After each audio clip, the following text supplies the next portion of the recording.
નમસ્કાર વિદ્યાર્થી મિત્રો, સ્વાગત છે તમારું તમારી પોતાની યુટ્યુબ ચેનલ માય ટીચિંગ ક્લાસમાં। આજે આપણે ભણીશું ધોરણ 10 ગાલા અસાઇનમેન્ટમાં વિષય ગુજરાતી પ્રશ્નપત્ર નંબર 4। ચાલો વિદ્યાર્થી મિત્રો, વિભાગ એ ચાલુ કરીશું। વિભાગ એમાં જો નીચેના જે જોડકા આપેલા છે એને આપણે ફરીથી લખવાના છે, જવાબ લખીશું। પેલું છે નરેન, તો એના સામે લખો ઈ બહુ આનંદ થયો તને આમ ખડતલ થયેલી જોઈને। જોઈ શકો છો વિદ્યાર્થી મિત્રો, ઉત્તર બધા આપેલા છે। બીજું છે મંજુ કાકી, તો એના સામે લખો ડ, તો તમારા મોંમાં ઘી સાકર લ્યો જાઓ। અને પછી ત્રીજું છે કાનજી, એના સામે આવશે અ, હાવ પાંગડો ના કરતા દાદા। અને ચોથું છે કાળું, તો એના સામે લખો બ, મારે નથી ખાવું ધર્માદુ પછી। જો વિદ્યાર્થી મિત્રો, જવાબ તમને ફરીથી દેખાડી દઉં, લખી શકો છો પાત્ર અને તેના સામે ઉક્ત, આ રીતે તમે જવાબ લખી શકો છો। હવે છે પ્રશ્ન નંબર બ, કૌંસમાં આપેલા વિકલ્પોમાંથી યોગ્ય વિકલ્પ પસંદ કરી અને ખાલી જગ્યા પૂરો। ચાલો એમાં પાંચમું, નીનાના પતિ સંજયનું મૃત્યુ કિડની ફેલ થવાથી થયું।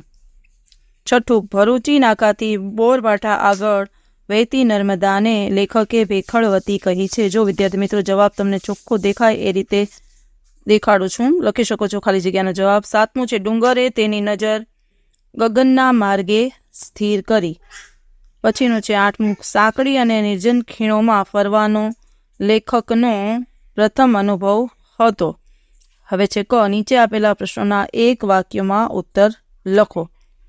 ચાલો નવમું છે શતાવધાની એટલે શું, તો લખો શતાવધાની એટલે એક સાથે 100 વસ્તુઓ ભૂલ વિના ક્રમમાં યાદ રાખવાની શક્તિ, એને શતાવધાની કહે છે। જો નવમું શું છે શતાવધાની એટલે શું, તો જવાબ લખો શતાવધાની શક્તિ એટલે એક સાથે 100 વસ્તુઓ ભૂલ વિના ક્રમમાં યાદ રાખવાની શક્તિ, તેને શતાવધાની કહે છે। 10મું છે સંદર્ભ પુસ્તક રખડુનો કાગળમાંથી કઈ કૃતિ અભ્યાસક્રમમાં સમાવિષ્ટ છે, તો લખો જવાબ સંદર્ભ પુસ્તક રખડુનો કાગળમાંથી ડાંગવનો અને અભ્યાસક્રમમાં સમાવિષ્ટ પામી છે। હવે ડ, નીચે આપેલા પ્રશ્નોના 3-4 વાક્યમાં ઉત્તર લખો, ગમે તે 2 લખવાના છે વિદ્યાર્થી મિત્રો। આપણે લખીશું 12મો પ્રશ્નનો જવાબ। જો પ્રશ્ન જો રાજકોટ છત્રી લેવા જવાની વાતમાં લેખક શા માટે મક્કમ રહ્યા, તો જવાબ લખો છેક રાજકોટ છત્રી લેવા જવામાં ખાસો ખર્ચ થાય તેમ હતો, સૌના મતે આટલા પૈસા ખર્ચીને ત્યાં જવું એ વ્યવહારુ નહીં પણ મૂર્ખામી ભર્યું હતું। તેમ છતાં રાજકોટ છત્રી લેવા જવાની વાતમાં લેખક મક્કમ રહ્યા, કારણ કે તેમના મતે આ પૈસાનો પ્રશ્ન નહોતો, બીજાની છત્રી પરત કરવાની અને સજ્જનની ભાવના અને પ્રામાણિકતાની કદર કરવી જોઈએ એવો તેમનો દ્રઢ મત હતો। ચાલો 13મો પ્રશ્ન જુઓ, હિમનદીઓ ઓળંગતી વખતે સહયાત્રીઓને કેવી તકલીફો થઈ, જવાબ લખીશો વિદ્યાર્થી મિત્રો। લેખક અને તેમની ટુકડીને હિમનદી ઓળંગવા માટે સૌ પ્રથમ દોરડાની સાંકળ બનાવી પડી। એ દોરડાની સાંકળ સાથે સૌ એકબીજા સાથે સંકળાઈને અનેક હિમનદીઓ ઓળંગવા લાગ્યા। હવે છે પ્રશ્ન નંબર ઈ, નીચે આપેલા પ્રશ્નોના 10-12 વાક્યમાં મુદ્દાસર ઉત્તર લખો। 14મું, લેખક ચંદ્રકાંત પંડ્યાના મતે ચોપડાની ઇન્દ્રજાળ શીર્ષક યથાયોગ્ય છે તે સમજાવો, જવાબ લખીશું મૂળે આ પાઠ બાનો ભીખુ જે ચંદ્રકાંત પંડ્યાની આત્મકથા છે એનું એક પ્રકરણ છે, એ પ્રકરણનું શીર્ષક આપ્યું છે ચોપડાની ઇન્દ્રજાળ। અહીં વાત શાહુકારના ચોપડાની છે। એ ચોપડામાં 17-95 ગણિત મંડાતું। શાહુકારો ગરીબ અને અજ્ઞાની એવા રાણી પરજ ખેડૂતોનું આર્થિક શારીરિક શોષણ કરતા અને ચોપડા ખોઈ રાણી તેની માયાજાળ ગૂંથતા, રાજા મહારાજા તેમજ અમલદારોથી પણ ચડી જાય એવી આ ઇન્દ્રજાળ હતી। ગુલામીથી પણ બદતર જીવના આ વેતરું કરતી પ્રજા આવી રહી હતી। અહીં ઇન્દ્રજાળ એટલે છળકપટ દ્વારા શોષણ। લેખક અહીં એમના પિતા શાહુકારના શોષીન એવા જીવલાના હિસાબના ચોપડાની વાત કરે છે। લેખકનું હૃદય જીવલાની દરિદ્રતા જોઈ ઇન્દ્રજાળ છળ કપટમાંથી પાટને અંતે જીવલાને મુક્તિ કરે છે। એ જા તું હવે અમારા લેણામાંથી છૂટો। ઉક્તિ ચોપડાની ઇન્દ્રજાળ પાટને અંતે મૂકીને તેમને લેખકે વાર્તાના અંતે ચરમસીમાએ મૂકી આપ્યો છે અને પાઠમાં શીર્ષકને યથાર્થ સાબિત કર્યું છે। 15મો પ્રશ્ન, ભૂખથી ભૂંડી ભીખ કૃતિના આધારે રાજુની મનોવ્યથા લખો, તો વિદ્યાર્થી મિત્રો જવાબ લખીશું દુકાળની ભીષણતાથી ગામમાં સૌ દુઃખી અને પરેશાન હતા, પણ રાજુની મનોવ્યથામાં કરુણા અને લાચારી વિશેષ હતી। એક તરફ સ્વમાની કાળુને સમજાવવાનો તો બીજી તરફ ગમે કે ન ગમે બાળકોના પેટ માટે ભીખ માંગવા જવાનું એણે તો વાસ્તવિકતા સ્વીકારી લીધી હતી, પણ આ પરિસ્થિતિમાં ભીખ માંગવામાં શરમસાની એ કાળુને સમજાવવું તેને માટે મુશ્કેલ હતું। એ માટે તે કાળુ પાસે કરગરે છે। પોતાને કારણે કાળું ભૂખે મરી જાય એ એનાથી જીરવાતું નથી. આથી મને તમારે મારી નાખવી છે એમ કહીને કાળુને પોતાની સાથે આવવા મજબૂર કરે છે. રાજુ પણ જાણે છે કે 1.5 પાસેર ખીચડીથી કાંઈ વળવાનું નથી, એટલે આજે હાથ ધરવાનો. 1.5 પાસેર ખીચડી માટે તીક પડ્યો એ અવતારને તીક પડ્યું એ જીવ હોય, તથા આપણું કપાળે કાણું છે. આ ખોબોય કાણો નીકળ્યો. કાળુનો આ બબડાટ રાજુથી સહન થતો નથી, છતાં તે ચીડાઈને કાળુને ઠપકો આપતા કહે છે કે ડાકણ ભૂખ નથી પણ ડાકણ ચિંતા છે. માનવીના કાળજાને કોતરી ખાય છે. કાળુના આ શબ્દો આપણા ગુમાન અને આત્માને બેચેન કરી મૂકે છે. કાળુને ધમકાવી તેનું બાવડું ઝાલીને હળસેલતી છાનામાના ઘરે હેંડો એમ કહેતી રાજુનો અવાજ ઢીલો પડી જાય છે. આમ એક તરફ ભૂખની પીડા અને બીજી તરફ આ હાલતમાં કાળુને સાચવવાની ચિંતા ઘેરાયેલી રાજુમાં આ મનોવ્યથા ખરેખર હૃદયને વિંધી નાખે છે. હવે છે પ્રશ્ન નંબર 16. આરોગ્યની જાળવણી માટેના લેખકના વિચારો તમારા શબ્દોમાં લખો. જવાબ લખો વિદ્યાર્થી મિત્રો. આરોગ્યની જાળવણી માટે માણસોએ નિયમિતપણે આરોગ્ય સંબંધી કોઈ ફરિયાદ ન હોય તો પણ ડૉક્ટર પાસે જઈને લોહી, કાર્ડિયોગ્રામ વગેરે પ્રાથમિક બાબતોની ચકાસણી કરાવવી જોઈએ. ગંદકીને કારણે રોગ ન ફેલાય એ માટે પોતાની આસપાસનો વિસ્તાર સ્વચ્છ રાખવો જોઈએ. તમાકુ, ગુટખા, સિગરેટ વગેરે વ્યસનોથી દૂર રહેવું જોઈએ, કેમ કે એ સીધી અસર આરોગ્ય પર પડે છે. કોઈના લગ્ન રિસેપ્શનમાં જઈએ ત્યારે પેટ ન બગડે એ માટે ખાવામાં સંયમ રાખવો જરૂરી છે. મનની સ્વસ્થતાનો શરીરની તંદુરસ્તી પર સીધો પ્રભાવ પડે છે, કેમ કે મનની પ્રસન્નતા પાચન શક્તિને જાળવે છે. માણસને હસવાની ટેવ પાડવી જોઈએ. ભજાનંદ અને પ્રાર્થનાથી તાણ ઓછી થાય છે. જીવનમાં દાવપેચ રમવાથી કે છોડકપટ કરવાથી પણ શરીર સ્વસ્થ રહેતું નથી. એમનાથી દૂર રહેવું જરૂરી છે. આરોગ્યની જાળવણી માટેનો અક્ષર ઉપાય લવ થેરેપી છે.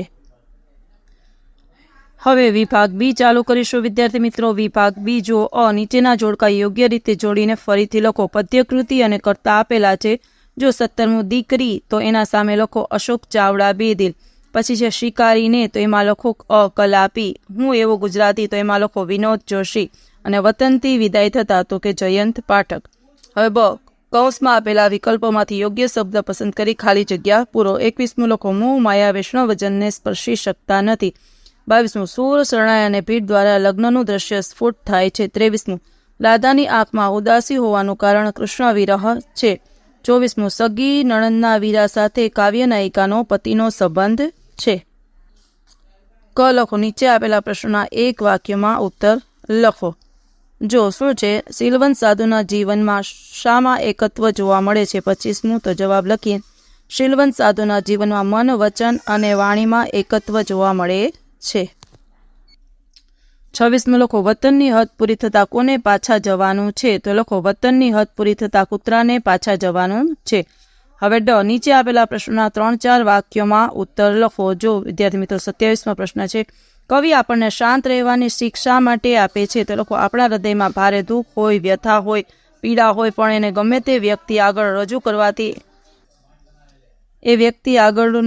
કરવાથી એ દૂર થતા નથી. દુઃખમાંથી માર્ગ કાઢવાનો રસ્તો આપણે જ કાઢવાનો છે. બીજી વ્યક્તિને મન એ રસની કથા બની જાય છે. તેથી દુઃખ ઓસડ દાડા સમજી કવિ આપણને શાંત રહેવાની શીખ આપે છે. ચાલો વિદ્યાર્થી મિત્રો 28મો પ્રશ્ન જો વાંસળીના સૂર માર્ગની ધૂળ, યમુનાના જળ અને રાધાની આંખને શું પૂછે છે? શા માટે? તો લખો વાંસળીના સૂર માર્ગની ધૂળને પ્રશ્ન પૂછે છે કે એને તેના માધવને ક્યાંય જોયો છે. સૂર યમુનાના જળને પૂછે છે કે તમે કેમ મૂંગા છો? રાધાની આંખ કેમ ઉદાસ છે? સૂર આ પ્રશ્નનો કૃષ્ણ સાથે સંકળાયેલ તમામને પૂછે છે, કારણ કે વાંસળીનો સૂર કૃષ્ણથી વિખૂટો પડી ગયો છે અને તેને કૃષ્ણનો વિરહ સાલે છે.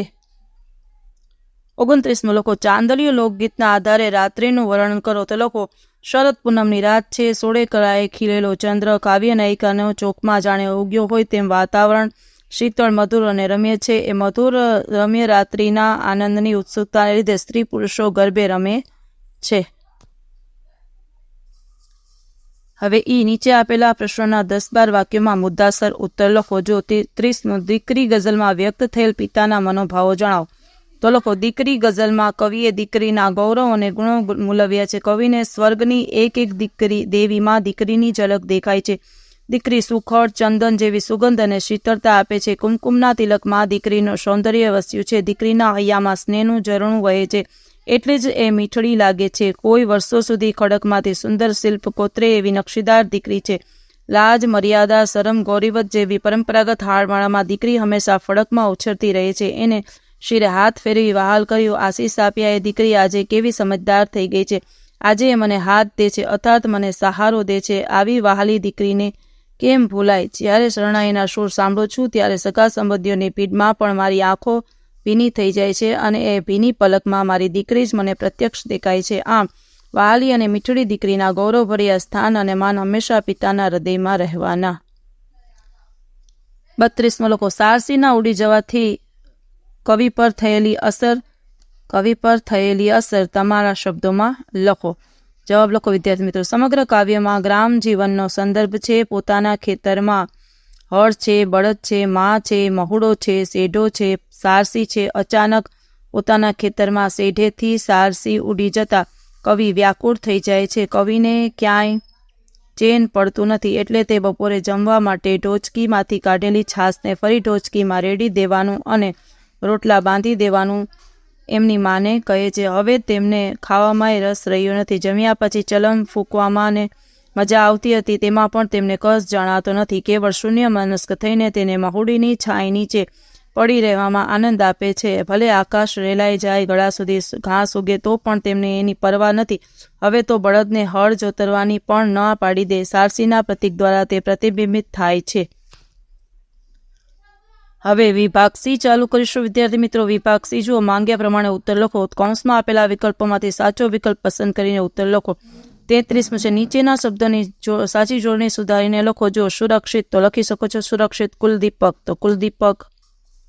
34 તત પ્લસ અનુસાર શબ્દની સાચી સંધિ જોડો તો તદનુસાર. 35 માછીમાર શબ્દનો સમાસ ઓળખાવો, તેમાં આવશે ઉપપદ. 36 નીચે આપેલ બંને શબ્દના જોડણી ભેડે થતા અર્થભેદ જણાવો.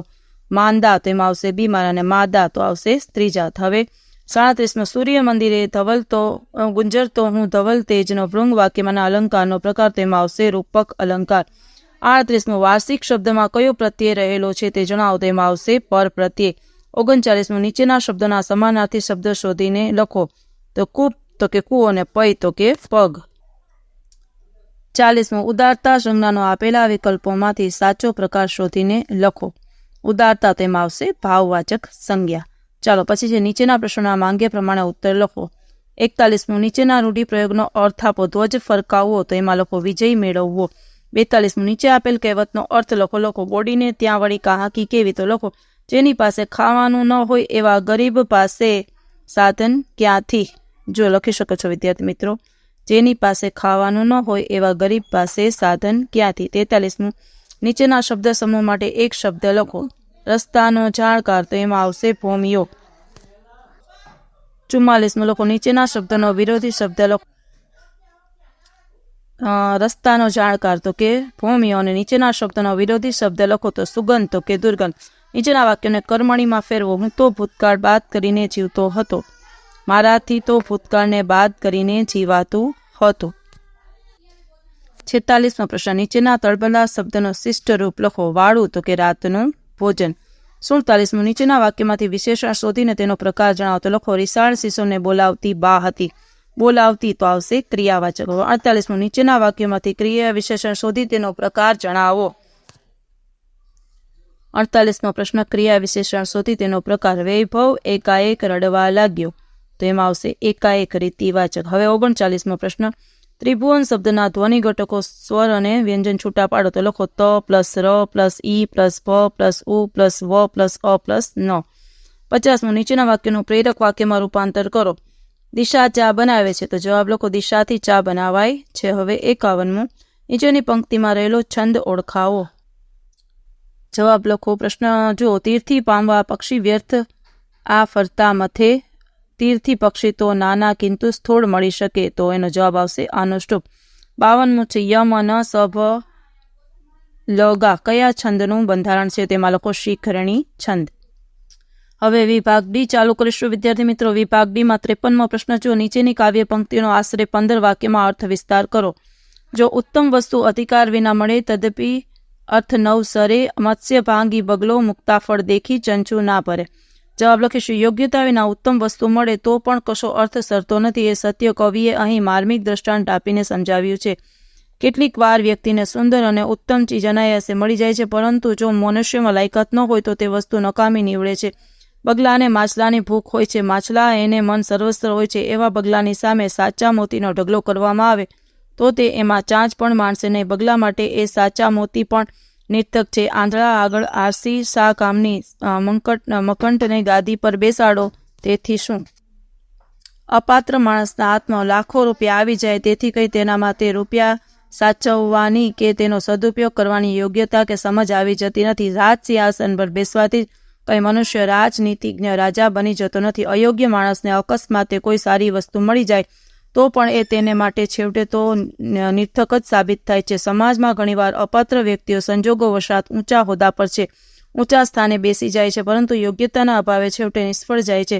માટે મનુષ્ય સારી વસ્તુની ઈચ્છા કરતા પહેલા તેને માટે યોગ્યતા કેળવવી જોઈએ. કલાપીએ પણ કહ્યું છે, સૌંદર્ય પામતા પહેલા સૌંદર્ય બનવું પડે. પછી છે 54મો પ્રશ્ન. તમારી શાળામાં યોજાયેલા રમતોત્સવનો અહેવાલ આશરે 100 શબ્દમાં લખો. શાળામાં યોજાયેલો રમતોત્સવ. સુરત, 29/1/2024. ચાલો વિદ્યાર્થી મિત્રો જવાબ લખીશું. જાન્યુઆરીની 27 અને 28 તારીખે અમારી શાળામાં રમતોત્સવ યોજાયો હતો. આ રમતોત્સવમાં બાલ મંદિરથી ધોરણ 12 સુધીના તમામ વિદ્યાર્થીઓએ ભાગ લીધો હતો. કાર્યક્રમનો આરંભ સમૂહ પ્રાર્થનાથી કરવામાં આવ્યો હતો.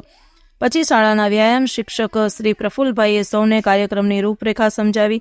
આચાર્ય શ્રી રમતનું જીવનમાં સ્થાન વિશે ટૂંક માનનીય વક્તવ્ય આપ્યું. મુખ્ય મહેમાન શ્રી સૂર્યકાંતભાઈએ મંગલદીપ પ્રગટાવીને રમતોત્સવ ખુલ્લો મૂક્યો.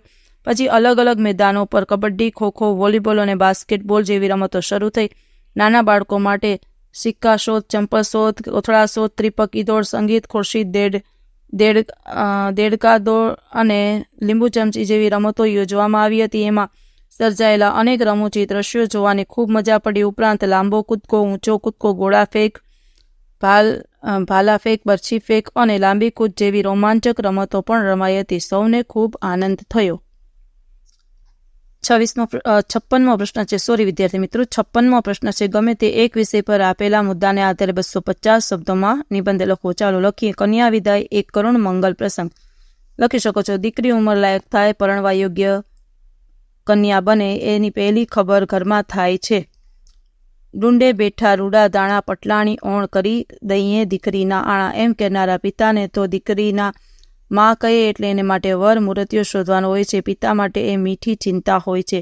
આપણા પુરુષ પ્રધાન સમાજમાં હવે સમયની સાથે જીવનશૈલીએ પણ કરવત બદલી છે.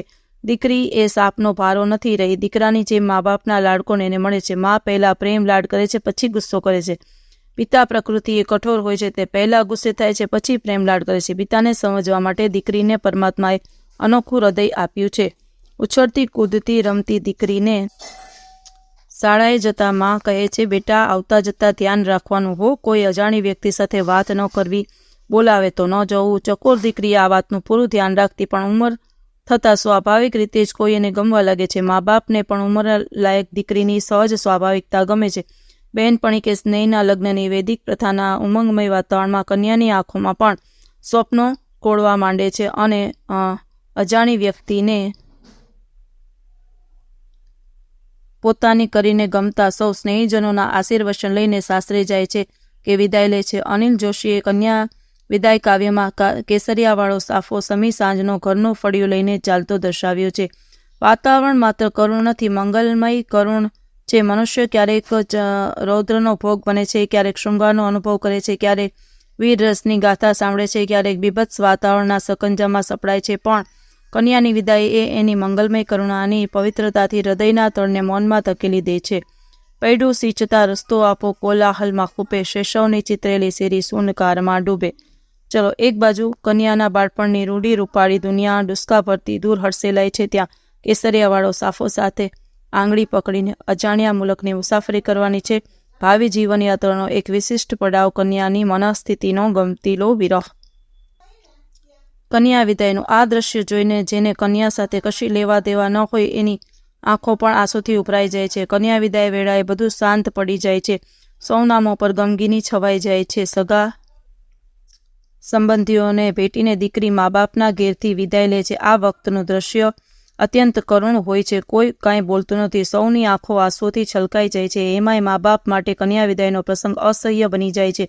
દીકરી જ્યારે મા બાપને પેટે છે ત્યારે કઠણ કાળજાનો પિતા પણ મન મક્કમ રાખવા છતાં આંસુઓને રોકી શકતો નથી. એક બાળક જેમ તે ધ્રુસકે ધ્રુસકે રડી પડે છે. આજે એને બરાબર સમજાય છે કે દીકરી તો પારકી થાપણ કહેવાય. લાડકોટથી ઉછરેલી દીકરી આજે પિતાનું ઘર છોડી પોતાના ઘેર જશે. દીકરીએ પારકાને પોતાના કરવા પડશે. દીકરીએ સાસરામાં જઈને બધાને અનુકૂળ થઈને રહેવું પડશે. તેને ઘણી બાંધછોડ કરવી પડશે. સંસ્કારી અને કુળવાન દીકરી પિયર અને સાસરાની જેમ બે કુટુંબોની પ્રતિષ્ઠા વધારે છે. ચાલો વિદ્યાર્થી મિત્રો, આજના વિડીયો લેક્ચરમાં આટલું. જો તમને આ વિડીયો ગમ્યો હોય તો લાઇક કરશો, તમારા મિત્રો સાથે શેર કરશો અને મારી ચેનલને સબસ્ક્રાઇબ પણ કરશો. આવજો.